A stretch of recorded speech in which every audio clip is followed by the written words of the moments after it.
पुस्तकाचा 305 भाग 15 पाने वाचून झाल्यावर 125 पाने वाचायची शिल्लक राहिली तर या पुस्तकात एकूण पाने किती? आता इथे 1 गुणिले 305 अधिक 15 अधिक 125 बरोबर असे समीकरण तयार होते. आता या दोघांचा गुणाकार केल्यानंतर 3x/5 अधिक या दोघांची बेरीज 140 बरोबर 1.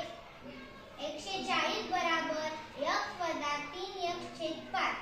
आता 140 बरोबर 5x वजा 3x/5. 140 गुणिले 5 बरोबर 2x. 2x बरोबर 140 गुणिले 5.